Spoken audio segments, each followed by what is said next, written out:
Eh, Vamos a hablar el día de hoy de un tema bastante importante. Yo creo que en el ambiente clínico y en el ambiente prehospitalario pues, cada vez más se ha visto más, con más frecuencia el trauma.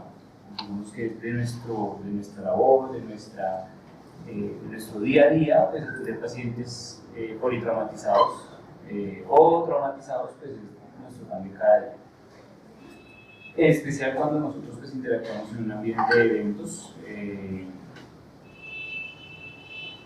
¿Es el mío o es el tuyo? Está conectado. Sí,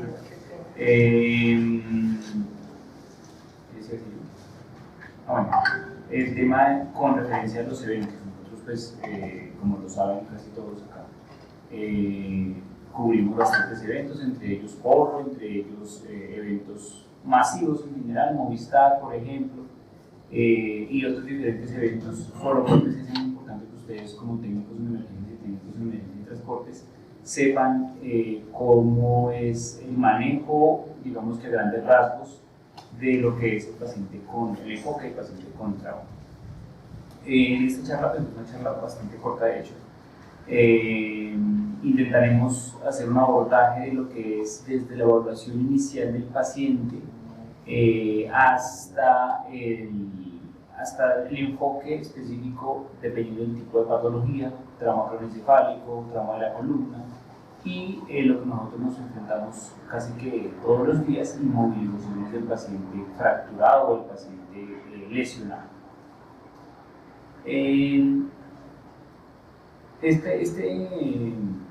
Esta guía de manejo, y pues lo que vamos a hablar de aquí en adelante, se basa en el ATLS, que es el soporte vital avanzado en trauma. El soporte vital avanzado en trauma pues, es un consenso en el que se conglomeran una cantidad de esfuerzos, una cantidad de protocolos y sugerencias de manejo con referencia a la atención del paciente traumatizado. Y esto es porque mucho antes, hace mucho tiempo, no se tenía estandarizado el tema de la atención del paciente trauma. Entonces había una cantidad de muertos por trauma incontables. De hecho, pues las cifras son completamente asombrosas y de hecho se convirtió en una enfermedad de interés en salud pública porque pues, ha sido bastante la cantidad de fallecidos por tema de trauma en el mundo. Alrededor de 5 millones de personas al año se mueren por trauma de diferente causa. Y esto básicamente es por la hemorragia que surge posterior al trauma. Entonces, pues vamos a enfocarnos bastante en eso porque eso es lo que le puede salvar la vida a una persona. Aquí están viendo ustedes un esquema de decisión frente al triage que se realiza al paciente en el lugar de la escena del evento, ¿sí? Bien se sabe que el triage pues, es una clasificación de gravedad que se utiliza en los hospitales. Sin embargo, nosotros como personal de atención hospitalaria debemos conocer cómo nosotros podemos hacer un triage para clasificar los pacientes. Y esto funciona más que todo en eventos donde las víctimas son numerosas y nosotros tenemos que saber clasificarlas para poder orientarlas de una mejor manera y derivarlas a los centros de urgencias. Entonces, primero para poder ustedes validar un triage en el lugar del incidente tienen que hacer una valoración de los signos vitales, que es más importante con el enfoque de trauma y valoración de signos vitales, aunque vamos aquí por cuestiones técnico-didácticas, vamos a estandarizarlo por pasos. Sin embargo, toda esa atención debe ser en conjunto, no puede ser como si fuera una receta de cocina, no, porque pues, eso es un manejo que se tiene que hacer completamente integral. Entonces, pues primero tenemos una valoración de los signos vitales en nivel de la conciencia, en los cuales nosotros valoramos 3 apartados del examen físico y de los signos vitales. Una puntuación de la escala de coma de Glasgow, una presión sistólica y una frecuencia respiratoria. Con referencia a la escala de Glasgow, la escala de Glasgow se creó con el fin de poder valorar a los pacientes valorando su déficit de estado de conciencia, su déficit neurológico. Ahora hablamos de las nuevas tendencias de manejo, nos dicen que un Glasgow por debajo de 13 es un paciente que tiene que ser valorado porque su estado de deterioro, su estado de conciencia está disminuyendo, y más cuando disminuye más de 2 puntos en menos de 1 hora.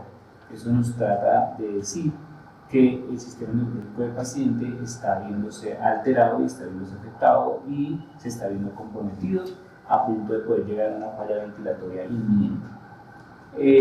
La presión sistólica también debe valorarse por debajo de 90 milímetros de mercurio. La sistólica, entonces hablamos de una presión sistólica, una presión diastólica y una presión media. En el enfoque del triage en la escena de trauma, hablamos de la presión sistólica porque probablemente es la que más afectación tiene en el trauma y la que más rápido puede descender con referencia a la precarga. Bueno, es un tema fisiológico ahí bastante interesante. Entonces hablamos de una presión sistólica por debajo de 90 milímetros de mercurio y una frecuencia respiratoria que puede ser o menor a 10 o mayor a 29 respiraciones por minuto. Eso depende de la edad del paciente. Vemos que hay pacientes pediátricos, pacientes pequeños, que su frecuencia respiratoria oscila o puede ser diferente. En los adultos mayores también puede ser diferente la frecuencia respiratoria, pero en general hablamos de una taquipnea mayor a 29 respiraciones por minuto y una bradipnea menor a 10 respiraciones por minuto.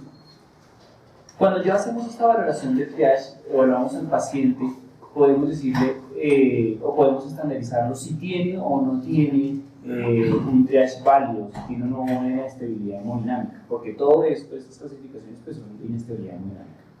Si no la tuviera, es decir, si el paciente no tiene un Glasgow menor a 13, tiene la tensión arterial por encima de 90 y no está taquipnéico bradymédico, pues yo paso a evaluar las lesiones anatómicas que tenga el paciente. Porque ¿qué? Ahí que dice con el triage, validar que el paciente no esté en estado. Es decir, que no tengo que correrle a ese paciente. Si el paciente no presenta ninguno de esos síntomas, pues yo paso a determinar y evaluar la anatomía de la lesión. Bien, entonces aquí nos dice lo que tenemos que evaluar si no se presenta, buenos días, si no se presenta alteración en el triage del paciente. Si yo evalúo la anatomía de la lesión y no encuentro mayor cosa en la lesión, tengo que enfocarme en lo que nos dice la guía que tenemos que enfocarnos. Primero, las lesiones penetrantes de cráneo, cuello y torso. ¿Por qué? Porque son sangrantes, entonces tenemos que evaluarlas de manera muy específica para poder contenerlas, basado en el ABC de la reanimación. Inestabilidad de la deformación torácica, por ejemplo, un tórax inestable por una fractura costal o una fractura múltiple de las costillas. Esto también se evalúa por medio del ABC de la reanimación. Ya vamos a hablar de eso más adelante, pero es para que vean que se integra absolutamente todo. Dos o más fracturas proximales de los huesos largos pues son básicamente los de las piernas y brazos. Si yo tengo un paciente con un trauma y con una fractura del brazo y una fractura de la pierna, pues es un paciente que yo tengo que llevar al servicio de urgencias de manera prioritaria. Amputación de la muñeca o amputación de cualquier extremidad, pues es un criterio para llevar a urgencias a un paciente, por lógica. Las fracturas pélvicas, es difícil identificar una fractura pélvica en el ambiente clínico, pero pues usted lo presume por el mecanismo de impacto que se genera en el trauma. Vamos a ver esto más adelante ahorita. Eso es básicamente lo que evaluamos dentro de la evaluación anatómica. Si el paciente presenta cualquiera de esas cosas que les mencioné, lo que nos sugiere la guía es que nosotros lo diríamos un centro de trauma o un centro de urgencias. Aquí lo dice como centro de trauma porque pues son guías estadounidenses, guías europeas, son consenso mundial, donde sí tienen centros de trauma a diferencia de nosotros, que pues que no tenemos ningún centro de trauma, tenemos hospitales y ahí se lleva todo. Entonces pues hay que llevarlo a un centro de urgencias de nivel 2 o 3, en el caso de nosotros específicamente. ¿Por qué se hace énfasis en esto? Porque muchas personas, de hecho se ve mucho aquí en Bogotá, de muchos centrales de urgencias, ambulancias, inclusive del mismo CRUE, que redirecciona pacientes con criterios de segundo nivel a los AMUS, que son primeros niveles. Y eso es un error garrafal porque le estamos quitando tiempo al paciente. Le estamos quitando tiempo al paciente de resolver su fractura, de resolver su sangrado, de resolver su trauma craneoencefálico. Entonces debemos saber nosotros como personal de atención prehospitalaria a cuál centro de urgencias derivar, pero en eso nos apoyamos también pues, con nuestra central de referencia, que también debe conocer pues, cuáles son los hospitales y centrales de urgencias a los cuales el paciente debería ir en caso de. Aquí continúa la tabla. En caso de que el paciente no tenga ese tipo de lesiones que mencioné anteriormente, fracturas de huesos largos, parálisis, fracturas pélvicas, entre otras,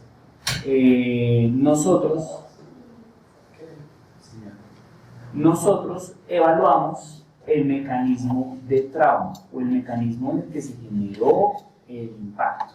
Porque hablamos de impactos de baja y de alta energía o de media energía. Y eso nos lleva a nosotros a determinar qué tan mal está el paciente. Si nosotros, por ejemplo, vemos que un paciente se cayó de aquí, se resbaló y se cayó, pues es diferente a que el paciente que se cae aquí en el piso se caiga aquí hasta el primer piso. El mecanismo de impacto va a ser completamente diferente. Y es un paciente que nosotros tenemos que priorizar, obviamente, y manejar de una manera diferente. Entonces, en el caso, por ejemplo, de las caídas de adultos que son mayor a 6 metros, es un paciente que se debe llevar a la central de urgencias. Caídas por encima de 6 metros se deben llevar a la central de urgencias. Niños con caídas superiores a 3 metros deben llevarse al servicio de urgencias. Las colisiones vehiculares de alto riesgo, en las que el vehículo queda con, digamos que, pues, ¿cómo explicarle de alguna manera más? Queda mejor vuelto nada el carro, para que me entiendan, en la que se ve involucrado el techo del vehículo y donde hay un impacto del acompañante o del pasajero del lado derecho del vehículo mayor a 45 centímetros de cualquier lado. ¿Por qué? Porque hay efecto compresivo del accidente vehicular. Cuando hay eyección del paciente del vehículo, o sea, cuando sale eyectado por la ventana del frente, por el panorámico, o cuando hay muerte de un pasajero en el mismo vehículo. Eso es un criterio importantísimo. Si hay en el vehículo hay 4 ocupantes y uno de esos 4 salió fallecido y el resto de los 3 está estable, a los 3 por criterio hay que llevarlos a la central de urgencias. ¿Por qué? Porque lo más seguro, alguno de esos 3 pacientes debe tener algún trauma cerrado de abdomen, trauma cerrado de lo que fuera. Entonces hay que llevarlos a la central de urgencias sin hacer una valoración de triage ni ningún tipo, porque ya sabemos que si hay un muerto, pues probablemente el impacto y el mecanismo de energía fue elevado, ¿verdad? Básicamente, bueno, las colisiones en motocicleta también es importante, mayores a 20 metros por hora. Eso quiere decir, bueno, de hecho, nosotros aquí a nivel colombiano, a nivel Colombia, pues lo manejamos es por encima, depende, ¿no? Porque en un carro, pues usted puede ir a 30 km por hora y el mecanismo de impacto puede ser diferente a si usted fuera en la moto a los mismos 30 km por hora. De hecho, se pueden generar fracturas en los pacientes con motocicleta cuando van por encima de los 15 km por hora, que es una velocidad muy pequeña. Entonces, pues eso depende, porque pues, aquí las guías lo manejan considerando que los motociclistas o los que usan motocicleta pues usan todas las medidas preventivas, porque pues es así. Aquí, pues, andan sin suave, entonces que van a andar con peto o con medidas de protección. En ese caso, pues nosotros tenemos que manejarlo de una manera, abordarlo de una manera diferente. Entonces, motociclistas por encima, de hecho, subirse a la moto y caerse estando la moto quieta puede generar fracturas. Entonces, tenemos nosotros que valorar ese tema también. Y, obviamente, llevar el servicio de urgencias.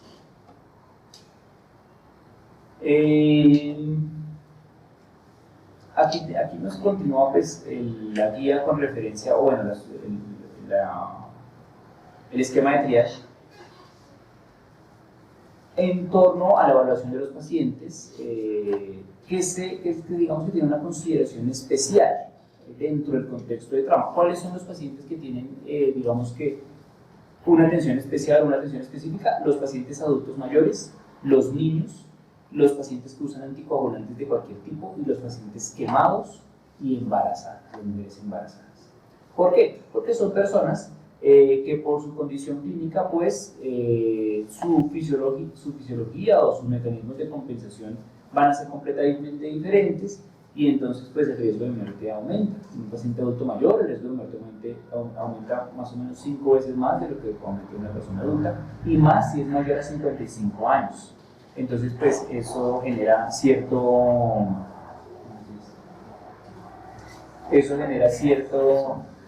digamos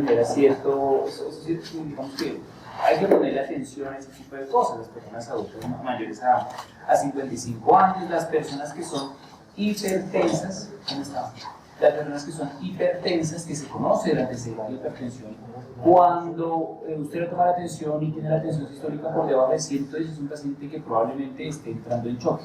Porque pues, los pacientes hipertensos manejan cifras tensionales elevadas y no es muy normal que encontremos un paciente hipertenso con las sistólicas por encima de 110. Entonces es importante validar eso en el contexto de los pacientes traumatizados. Por esa razón es importante preguntar antecedentes, aunque pues en un paciente inconsciente o un paciente politraumatizado por los antecedentes pasan a un segundo plano y lo que tenemos que hacer primero es estabilización del paciente. El uso de los pacientes con anticoagulantes pues obviamente es importante porque son pacientes que están con superávit limitante coagulados, lo que quiere decir que cualquier lesión penetrante, cualquier trauma que genere sangrado, pues el cuerpo no va a poder coagularlo de la adecuada manera, entonces va a generar sangrado, como le decía al principio de la charla, pues el objetivo de todo este tipo de conductas y este tipo de guías que se generan es disminuir la incidencia y disminuir lo que mata a los pacientes, que es básicamente el sangrado y la hemorragia, lo que mata, lo que se ha comprobado que puede afectar y matar al paciente. En estos casos, en los pacientes que cumplen con esos criterios de excepción, como les mencioné ahorita, son pacientes que hay que trasladar de acuerdo al protocolo. Entonces, un paciente con un trauma craneoencefálico, por ejemplo, un trauma craneoencefálico leve en una persona adulta mayor a 65 años, es un paciente que hay que trasladar, porque es un paciente que hay que hacerle TAC, porque pues, tiene la mayoría, tiene más de 65 años. En un niño que se cae, hay que derivarlo a la central de urgencias, dependiendo del mecanismo de trauma, ¿no? Pues porque uno debe saber más o menos, o bueno, van a saber ahorita cómo poder enfocar precisamente ese triage, poder valorar ese triage ustedes como operadores y como primeros respondientes de ese evento. Ahora vamos a hablar de lo que nos sugiere la guía, que es el ABCDE de la reanimación o de la atención del trauma. Normalmente y históricamente se ha manejado así, como el ABCDE de la reanimación, siendo A el manejo de la vía aérea, B de la respiración del paciente, por sus siglas en inglés.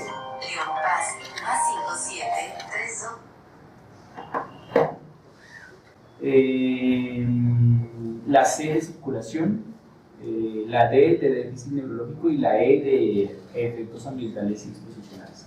Hace más o menos 20 años solo se manejaba el tema de ABCD, que solamente se manejaba pacientes en enfoque de la vía aérea, de la respiración, de la circulación y del déficit neurológico. Sin embargo, se empezaron a dar cuenta con el tiempo que no se estaba salvando la vida suficiente de los pacientes. ¿Por qué? Porque los paramédicos que iban a atender al lesionado resultaban también lesionados. Entonces dijeron, no, venga, cambiemos esto porque entonces los que están ayudando al enfermo terminan también enfermos. Entonces queda la E de exposición, en la que se enfoca la exposición del paciente y mi exposición como operador para poder manejar al paciente de una mejor manera. Ahora bien, esa E, que es la última, lo último que se valora, lo han transformado para lo primero que se valora. Entonces ya no hablamos de A, B, C, D, E, sino E, A, B, C, D. ¿Por qué? Porque lo primero que tengo que hacer al momento de valorar a un paciente, que es valorar la escena, cómo se encuentra el paciente, si tengo que correrlo, si tengo que quitarlo, ¿sí? Sin embargo, la guía vuelve otra vez. Bueno, entonces, digamos en que las guías nos sugieren ahora que aparte de ese E, A, B, C, D, lo enfoquemos en una X ahora, la nueva letra, en la que nosotros tenemos que valorar la hemorragia del paciente. Entonces ya no es A, B, C, D, sino X, A, B, C, D. ¿Por qué? Pues porque las últimas instancias, la última evidencia médica nos dicen que los pacientes se mueren de hemorragia. Entonces nosotros tenemos que primero, antes de validar la vía aérea, antes de validar la circulación, antes de validar la respiración, tenemos que tener un paciente con buena sangre en el cuerpo. Entonces yo tengo un paciente sangrando en la pierna, lo primero que tengo que hacer es contener el sangrado y ahí sí pasar a evaluar el resto de variables. ¿Por qué? Porque la sobrevida del paciente depende de que usted contenga la hemorragia tan rápido como usted pueda contenerla. Entonces, por esa razón, nos sugieren las nuevas vías de manejo y los expertos en trauma que evaluemos esa parte, el sangrado del paciente y la evaluación de la hemorragia. Eso no es lo primero que nosotros vemos en un paciente que se queda en caballo. Así que tenemos que pasar con la A. Bueno, y con la E, exposición, porque si tengo el caballo encima mío, pues, ¿cómo voy yo a atender al paciente el riesgo de que el caballo me lastime a mí, una patada o una cosa así? Entonces también tengo que evaluar eso. Pasamos entonces a la vía aérea. ¿El paciente habla o no me habla? Puede ser un paciente que esté completamente consciente pero le cueste hablar.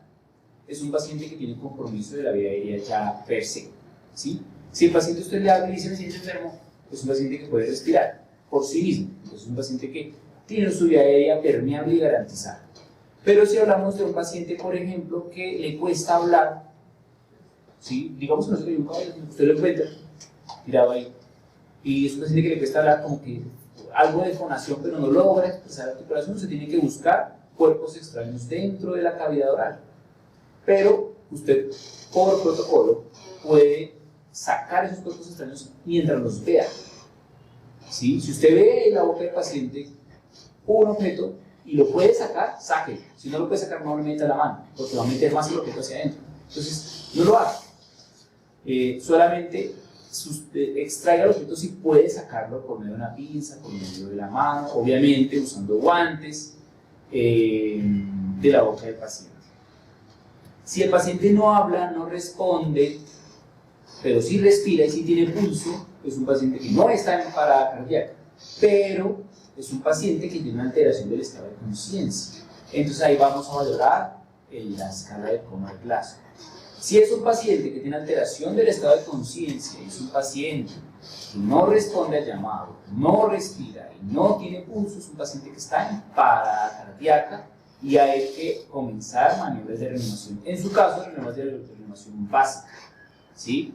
¿Cuáles son las maniobras de reanimación básica? Pues compresiones, manejo con endea y manejo de la vía respiratoria. Y obviamente pues se activa el servicio de emergencias para que llegue soporte vital avanzado. ¿Sí? Eso es lo que nos dice la guía de manejo con respecto a la CLS, PLS, pero bueno, aquí es otra cosa. Aquí estamos hablando de paciente que sí tiene pulso y sí respira.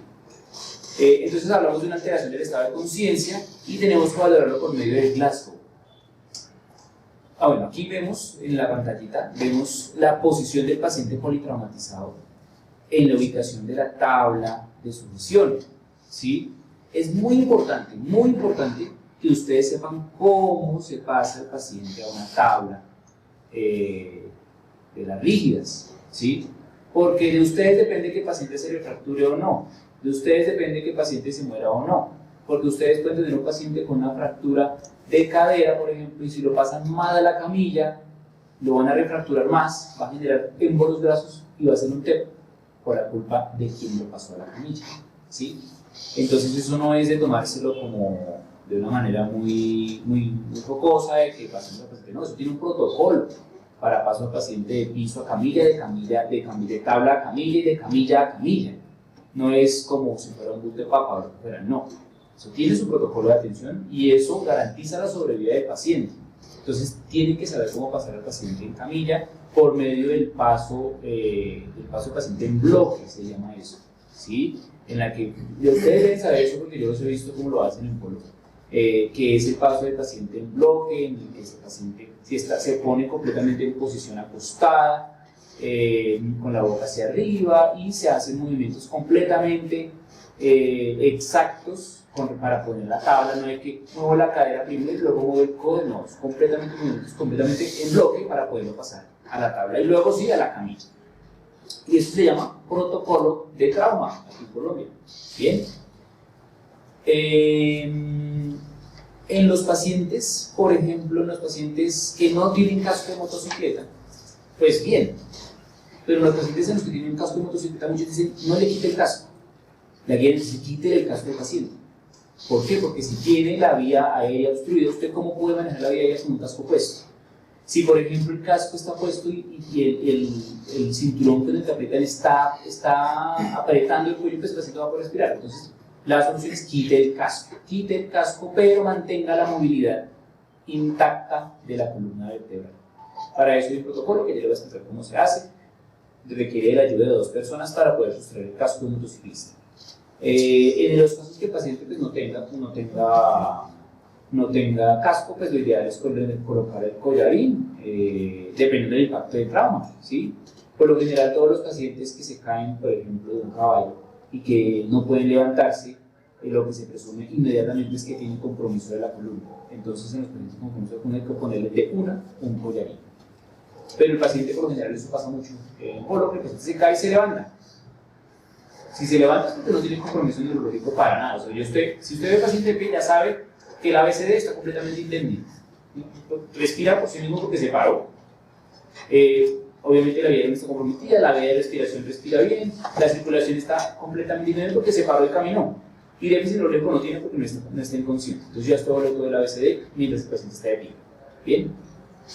Pero es un paciente que igual hay que valorar porque puede tener un trauma cerrado de abdomen, leve, un trauma cronocefálico leve, un trauma facial, y hay que evaluar.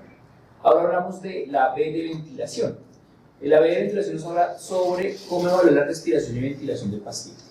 ¿Cómo respira el paciente?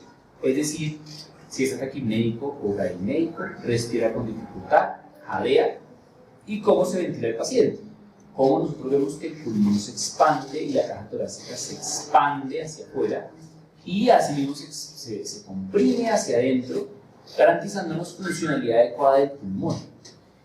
Para ello nosotros tenemos que hacer algo que se llama inspección, palpación y auscultación, en ese orden.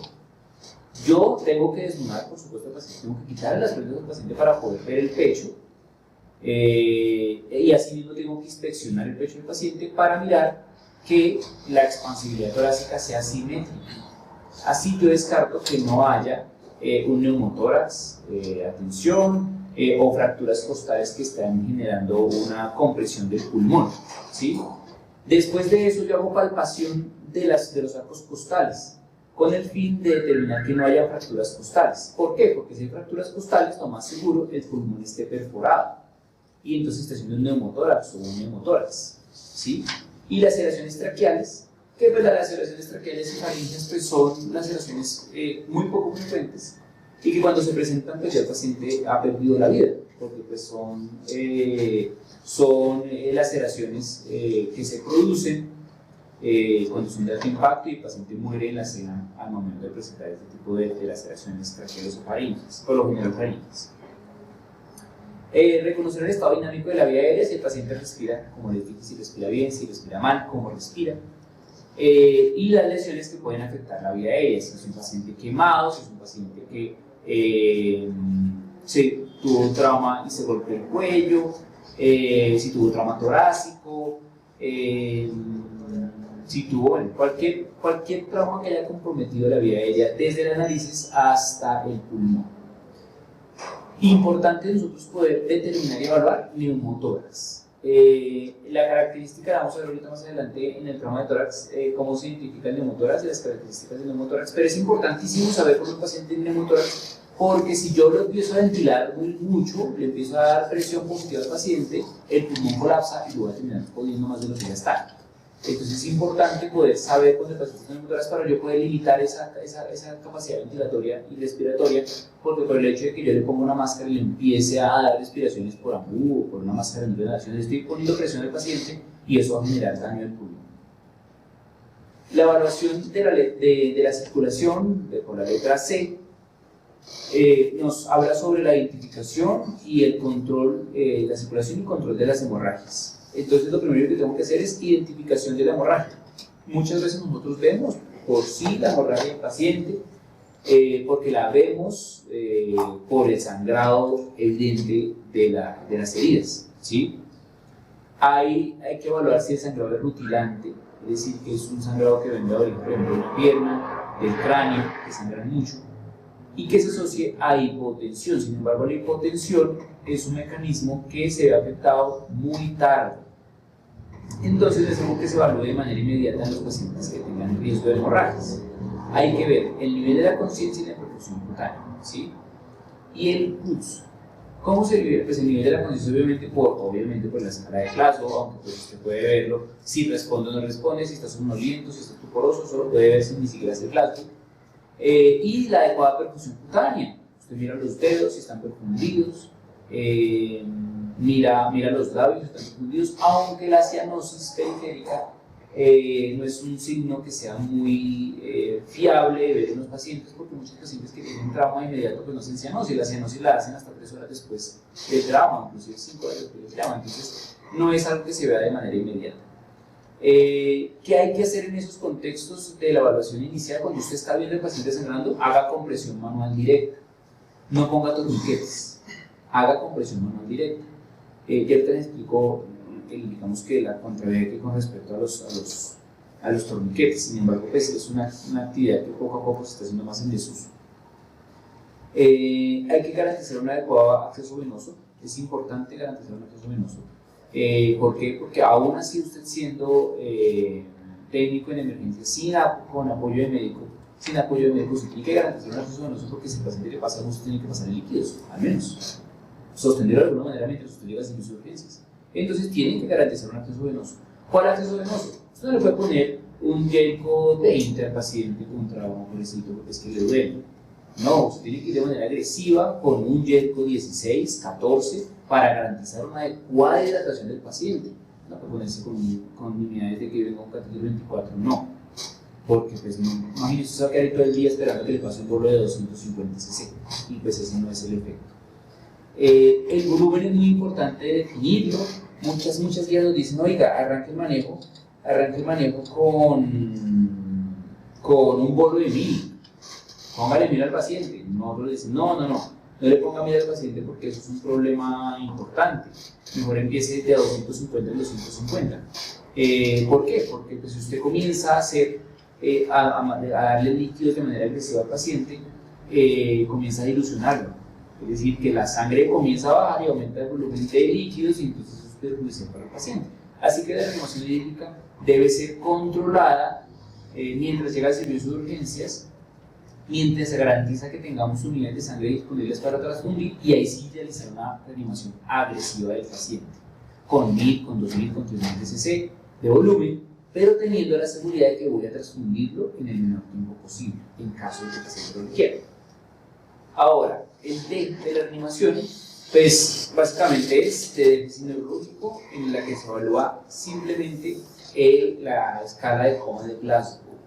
La escala de coma de Glasgow es una escala que por medio de una clasificación de número nos permite identificar si el paciente tiene o no déficit neurológico, ¿sí? Y eso nos permite identificar, por ejemplo, el trauma craneoencefálico, en qué estadio está, leve, moderado o severo, aunque las nuevas guías pues, nos cambian un poquito más la definición de trauma craneoencefálico, porque pues, se ha visto que el Glasgow es muy variable y que puede cambiar la clasificación de trauma craneoencefálico. Esta es la escala de coma de Glasgow. Se evalúan 3 aspectos: el aspecto ocular, el aspecto verbal y la respuesta motora. La respuesta ocular es cuando yo le digo al paciente, abra los ojos o mírenme. Si el paciente lo hace de manera espontánea, es un Glasgow de esa valoración de 4 puntos. Pero si el paciente tiene los ojos cerrados, y yo le digo, abra los ojos y los abre por la orden verbal, es un puntaje de 3 puntos. Pero si el paciente tiene los ojos cerrados y no me abre los ojos cuando yo le digo que los abra, pero sí los abre cuando hay estimulación dolorosa, es un puntaje de 2 puntos. Y si no le responde ni por más de que yo le haga estímulo doloroso, es una escala de puntuación número 1. La orden verbal. Cuando el paciente se encuentra hablando conmigo, consciente por completo, es un puntaje de 5 puntos. Si el paciente habla desorientado, como que se lo nota como perdido, como si estuviera, no como si estuviera borracho, sino más bien como si estuviera algo desorientado, es un puntaje de 4 puntos. Cuando empieza a decir palabras inapropiadas, palabras inapropiadas casi que se ponga disártrico, como cuando efectivamente están borrachos. Es un rasgo verbal de 3 puntos. Sonidos incomprensibles es cuando el paciente ni siquiera puede articular una sola palabra, como si estuviera jadeando, como si estuviera gagueando. Es un puntaje de 2 puntos. Y cuando el paciente no habla, que no responde de manera verbal, es un puntaje de 2 puntos. La respuesta motora, esta es importante porque es que ya no maneja 4 o 5 puntos, sino 6 puntos. Una orden verbal en la que siempre se le da la indicación al paciente y el paciente la hace.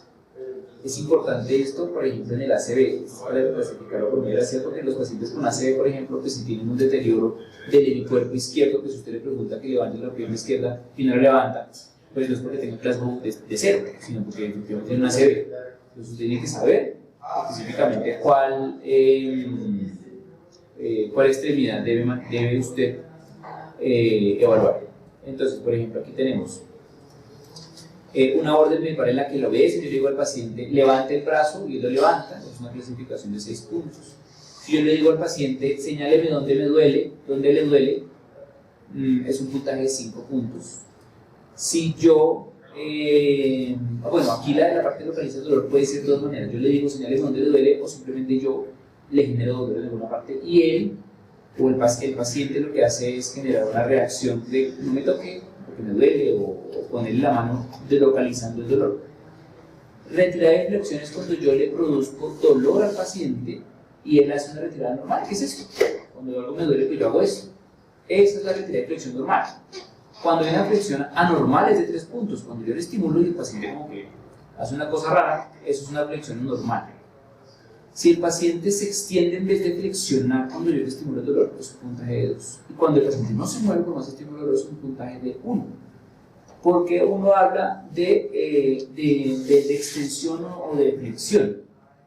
Porque estas dos definiciones me hablan si el paciente está descerebrado o está decorticado.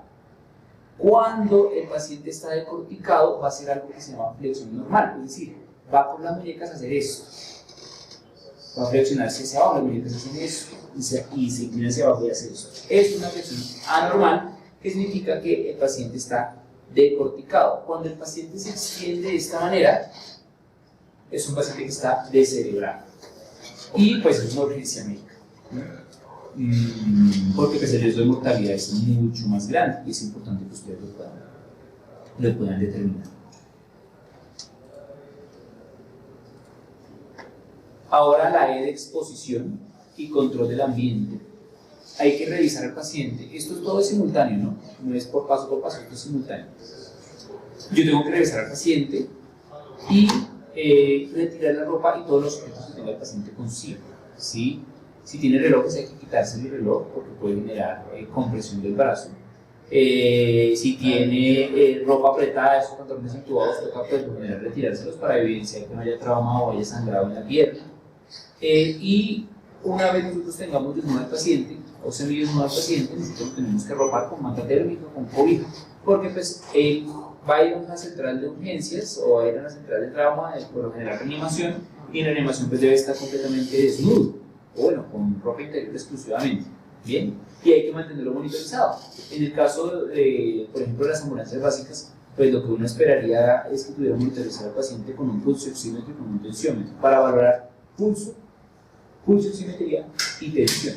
Aunque la pulso oximetría es un factor que no es un factor muy confiable, porque es una medida netamente subjetiva y los pulsoxímetros, pues digamos que no es que sean una cosa muy confiable para determinar la saturación de oxígeno de un paciente. Más el pulso y más la respiración que uno vea en el paciente en el examen físico. Bien, aquí hablamos entonces de lo que son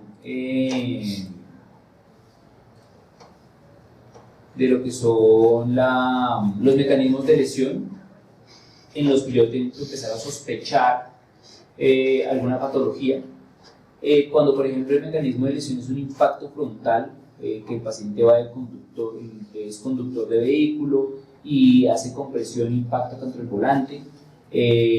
Cuando hay marcas de las rodillas en el tablero, que es el paciente que queda casi que en posición fetal en dirección hacia el tablero del vehículo, nosotros debemos sospechar que hay una fractura de la columna cervical, que hay un tórax inestable por lesión torácica, y por ende hay una neumotórax o un taponamiento o una contusión cardíaca, que hay una ruptura traumática de la aorta, que hay laceración hepática, bueno, mejor dicho, lesiones de la cavidad toracoabdominal. Lesión hepática, lesión esplénica, o sea, del vaso, hemotórax, neumotórax, taponamiento cardíaco, contusión cardíaca, porque pues estamos hablando de la región toracoabdominal, ¿sí? Esto se presenta más que todo en las colisiones vehiculares, donde el lesionado es el piloto o el copiloto. Bueno, de hecho, cualquiera de los cuatro ocupantes puede presentar ese tipo de mecanismo de trauma. Cuando los impactos son laterales, es decir, que yo estoy de copiloto y un carro impacta la parte lateral del vehículo, se pueden producir esguinces, esguinces cervicales, es decir, por el mecanismo de trauma pues pega contra el carro y lo que del cuello hace es un mecanismo de latigazo lateral. Puede haber esguince cervical por eso. Obviamente puede haber traumatismo craneoencefálico, fractura de la columna, un tórax inestable lateral cuando los impactos son de este lado. Obviamente puede haber secundario neumotórax, igual una ruptura de la aorta, o una fractura de la pelvis y del acetábulo. ¿Cómo, yo decía, ¿cómo podíamos entonces ver si era muy difícil identificar una fractura pélvica o una pelvis inestable? Eso se verifica por medio del mecanismo de trauma. Casi siempre los pacientes que tienen pelvis inestable son los pacientes ocupantes de vehículos, por lo general, casi todos. O los pacientes que sufrieron, peatones que sufrieron accidente de tránsito por colisión vehicular, en la que el vehículo los impacta de frente o por detrás, pero están de pies. O los pacientes que la rueda les pasa por encima de su región pélvica, hay que sospechar pelvis inestable. Bueno, esto ya lo vimos. Bueno, esto es para el... Acá. Entonces ya, eso era el trauma cerrado. Ahora hablamos del trauma penetrante y de la lesión térmica. Con el trauma penetrante, pues es la herida principalmente, pues, aquí herida por arma blanca y ahora muy frecuente la herida por arma de fuego. Cuando la herida por arma blanca es en la región anterior torácica, es decir, en el pecho específicamente, lo primero que hay que sospechar es que hay taponamiento cardíaco. Por lo general, siempre hay taponamiento cardíaco cuando la herida se genera en el área cardíaca, ¿sí? Obviamente puede haber hemotórax, neumotórax y hemoneumotórax, por supuesto, cuando hay lesión penetrante torácica en tórax anterior. A nivel toracoabdominal izquierda, es decir, por este lado, pues siempre se tiene que evaluar las lesiones que están anatómicamente ubicadas ahí, que son pues, intestino, estómago, vaso. Y probablemente, si estamos hablando digamos, un lateral casi que cardíaco, pues estaríamos también comprometiendo el corazón y puede generar también taponamiento cardíaco. Heridas por arma de fuego. Cuando se generan en tronco y extremidades, es muy probable que cuando las lesiones, lo que pasa es que con las heridas de proyectil son diferentes porque el mecanismo de trauma es adyacente. Eso quiere decir que la bala no es que pase derecho y ya, sino que eso genera trauma y lesión circundante por el mecanismo de la bala. Entonces es un mecanismo, por lo general pues la bala lo que hace es penetrar, atravesar y asimismo llevarse completamente todo el tejido circundante. Entonces si yo tengo una lesión o un disparo digamos que precordial, pues yo sé que lo más seguro impacto corazón, está haciendo un taponamiento cardíaco y ese es un choque cardiogénico que tenemos que valorar. Cuando la bala se aloja, es más fácil poder determinar la ruta y dónde está la bala y qué lesiones genera la bala. Cuando la bala sale, nosotros no sabemos cuál fue la ruta de la bala, porque uno cree que la bala lo que hace es seguir derecho, atravesar el cuerpo por una línea perpendicular. O sea, no, la bala lo que puede hacer es esto y seguir. La bala entra aquí, puede salir así, o entra aquí, puede salir así. No sabemos cómo. Entonces la lesión es mucho más difícil de detectar por la trayectoria de la bala. Cuando está alojada es mucho más fácil. Y por eso es importante saber si la bala está alojada o no. Ustedes, como por ejemplo si llegan a atender, Dios no lo quiera, una herida, por ejemplo, ustedes tienen que saber si la bala alojó o no. Y la manera de saberlo es mirando al paciente donde entró la bala y mirando por detrás a ver si salió la bala.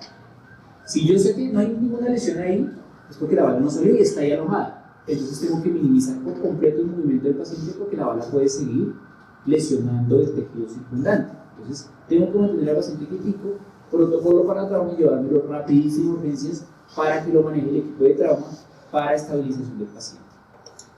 Las quemaduras térmicas, por lo general las quemaduras térmicas se presentan siempre son tóraco-abdominales, pero pues las heridas hay que valorarlas cuando son en cuello. Cuando las quemaduras o las heridas por quemaduras son en cuello, inmediatamente tenemos que sospechar alteración de la vía aérea, que va a ser edema circundante y entonces el paciente toca entubarlo lo más rápido que se pueda porque pues, va a dejar de respirar. Las quemaduras eléctricas generan alto riesgo de arritmias cardíacas y de necrosis del músculo, y eso genera asimismo otras patologías de liberación de citoquinas, una cantidad de liberación de sustancias proinflamatorias del músculo que dañan los riñones y asimismo el corazón. Las quemaduras por inhalación se tratan igualito como si fuera una quemadura de cuello porque estamos hablando de la vía aérea y por lo cual tenemos que enfocar a ese paciente en un adecuado manejo de la vía aérea porque es un paciente que probablemente toque entubar más adelante. Ahora, con referencia a la vía aérea, manejo de la vía aérea, aquí estamos viendo cómo se retira el casco, te voy a explicar cómo se hace. Hay que reconocer el problema, si el paciente habla, si está consciente y si la vía aérea es permeable. Yo sé que la vía aérea es permeable cuando el paciente me habla. Y el problema es cuando el paciente está inconsciente. Cuando el paciente está inconsciente, tiene pulso y respira, pues yo tengo que valorar la vía aérea si es permeable, si tiene cuerpos extraños o no. Trauma maxilofacial, traumas faciales, esos se generan básicamente, pues, digamos que en el aspecto vehicular se presenta mucho, en las riñas, en los golpes con bates o con balones también se puede producir, aunque los traumas con balones son traumas leves, faciales leves, pero igual, o por ejemplo las caídas en los adultos mayores, eso pasa mucho, en los adultos mayores que se caen no pueden poner las manos sino que caen de cara. Eso también es un trauma maxilofacial, que hay que trasladar al servicio de urgencias, como lo habíamos visto en el protocolo que nos sugería previamente, pues para descartar que no haya trauma facial en ningún lado. El trauma de cuello y trauma laringio, como les había hablado del trauma laringio, pues es un trauma de muy mal pronóstico. El paciente que presenta trauma de laringio es el paciente que muere de manera inmediata en la escena del evento. ¿Cómo se quita el casco? Entonces, estamos viendo, por ejemplo, aquí en el primer recuadro, un paciente que tiene su casco depuesto, pero si vemos aquí un paramédico que está abrazando el cuello como si casi que fuera a ahorcar al paciente, ¿sí? Eso lo hace ese paramédico con el fin de mantener el cuello intacto. Entonces ese paramédico lo que está haciendo es la función de collarín, ¿sí? Mientras ese mismo paramédico lo que hace es meter, al tener las manos dentro del cuello, mete las manos dentro del casco y lo que va a hacer es un efecto como dilatación de abertura del casco, sin tener que mover las manos del cuello. Con eso, con esa maniobra de dilatación, lo que hace el segundo paramédico es retirar de manera derecha el casco, no hacer esto, sino esto por completo, retirarlo de manera hacia la persona, bueno, hacia el paramédico, mejor dicho. Y con eso ya liberamos el cuello e inmediatamente, apenas el segundo paramédico retira el casco, hace soporte para apoyar a mi mismo nivel del cuello, mientras un tercer el colaborador trae el collarín para colocarlo. Sin embargo, si usted está solo con su compañero, pues usted ya debería tener su collarín al lado, no bajarse sin el collarín. Para poner el collarín, inmediatamente usted retira el casco. Con referencia al choque, nosotros, digamos que en este medio de atención prehospitalaria, nosotros no podemos manejar el choque, no podemos brindar atención del choque, porque pues, uno de los criterios de manejo del choque es reanimación hídrica y transfusión sanguínea, si es un choque hemorrágico, o si es un choque cardioménico, pues descompresión torácica. Bueno, si es un choque, por ejemplo, por neumotórax, pues hay que ser una descompresión torácica, una cantidad de cosas, o si es taponamiento, pues las conductas correspondientes al taponamiento cardíaco.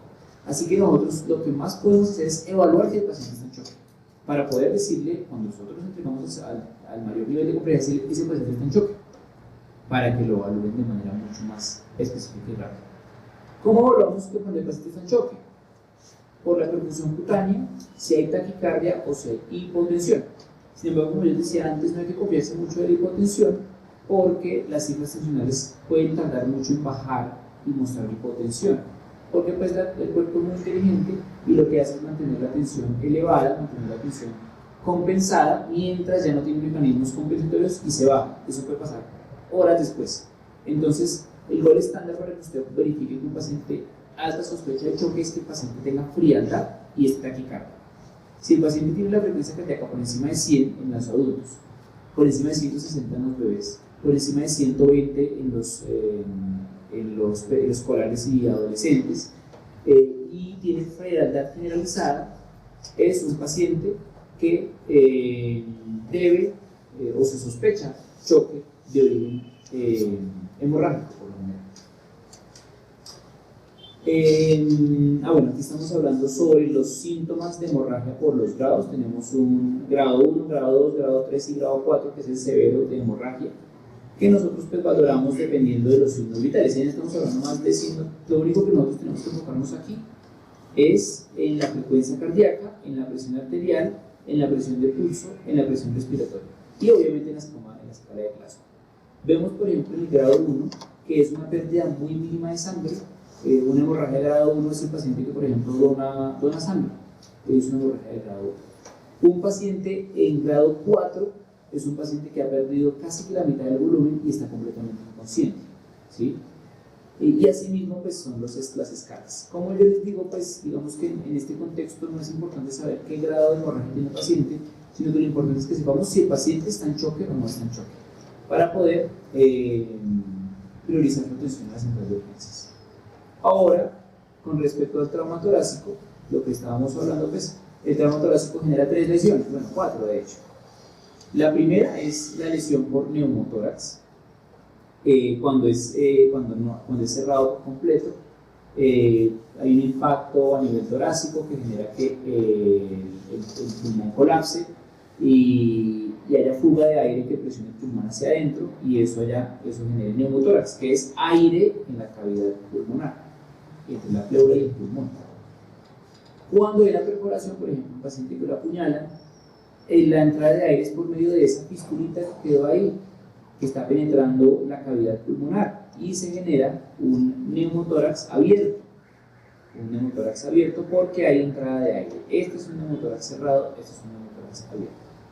Ahora, esta tercera es un hemotórax, que puede ser secundario precisamente a este hemotórax abierto, y es que la sangre comienza a filtrarse hacia dentro de la cavidad y comienza a llenarse y a colapsar el pulmón. Eso es un hemotórax. Por lo general se presenta hemoneumotórax, la gran mayoría de veces.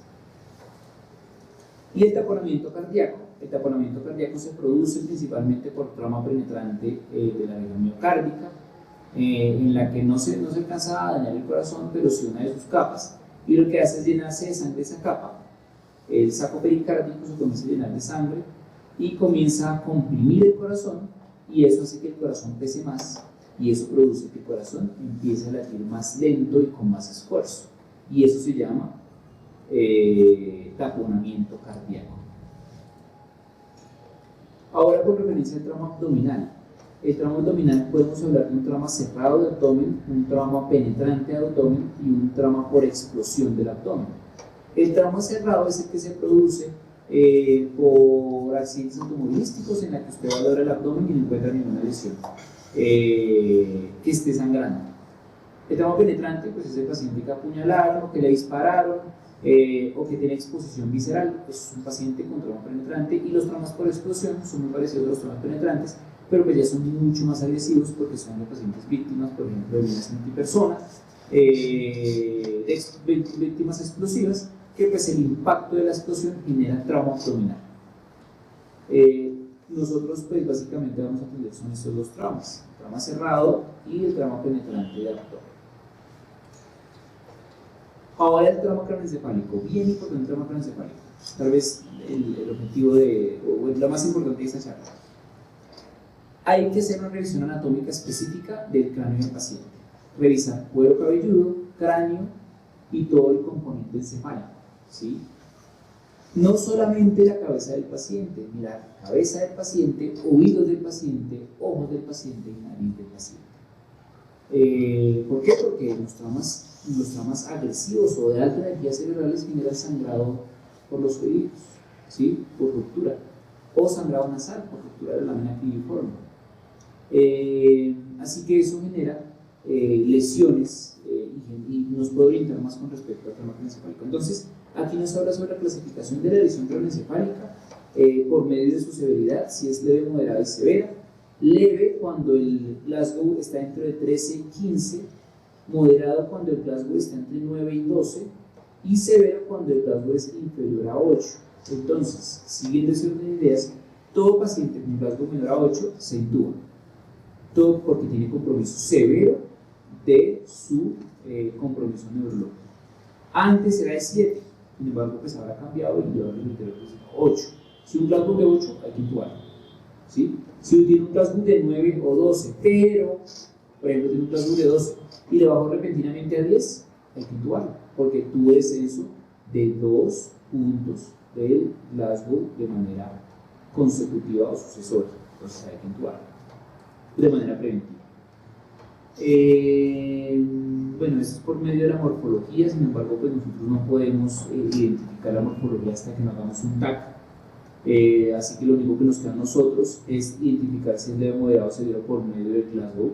Por esa razón, ustedes deben ser expertos en la valoración del Glasgow del paciente, porque eso va a determinar que usted pueda presentar adecuadamente un paciente de centros de urgencias, y si eso es un trauma craneoencefálico leve, es un trauma craneoencefálico moderado, es un trauma craneoencefálico moderado, severo. Si yo tengo un paciente que se golpeó la cabeza, pero habla bien, no vomita, aparentemente solamente tiene dolor, es un trauma craneoencefálico moderado, severo, leve. Si es un paciente que se golpeó la cabeza, pero habla como si estuviera borrachito y no se acuerda de lo que le pasó, es un trauma craneoencefálico moderado. Si es un paciente que se golpeó la cabeza, comienza a vomitar, está sangrando y pierde la conciencia, es un paciente con un trauma craneoencefálico severo. Obviamente hay que hacer el cálculo de Glasgow, pero uno más o menos se va dando cuenta de la clasificación dependiendo al mecanismo del trabajo. ¿Cómo se maneja el trauma craneoencefálico desde la central de urgencias? Bueno, esto es una sugerencia que nos hace la guía de manejo con respecto al trauma craneoencefálico dentro de la central de urgencias.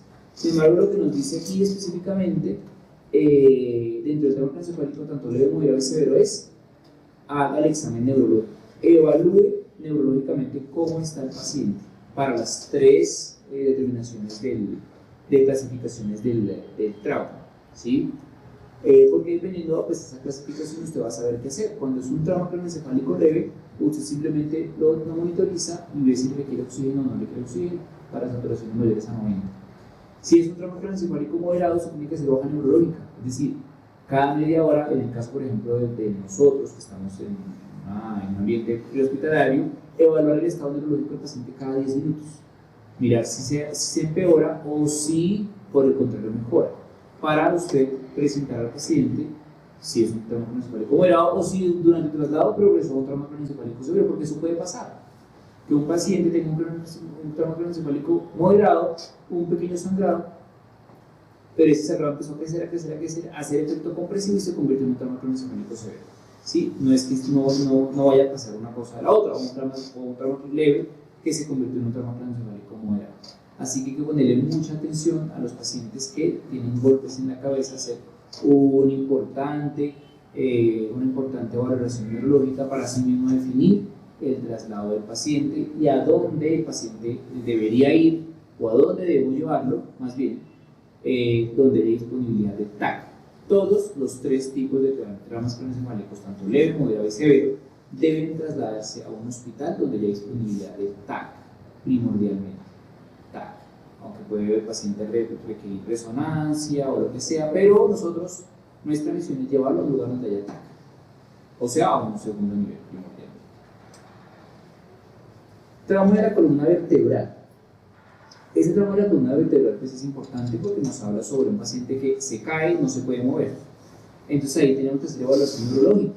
Es un paciente que le decimos si puede o siente sus extremidades. Si el paciente dice que no la siente, es un trauma vertebral hasta que se demuestre lo contrario.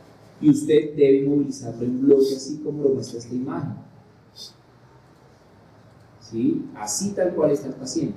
Con movilización del cuello y movilización completa, con las manos en posición anatómica, es decir, conservar en el paciente la posición anatómica para poder trasladarlo. Todo esto por medio de valoración y traslado del paciente en bloque.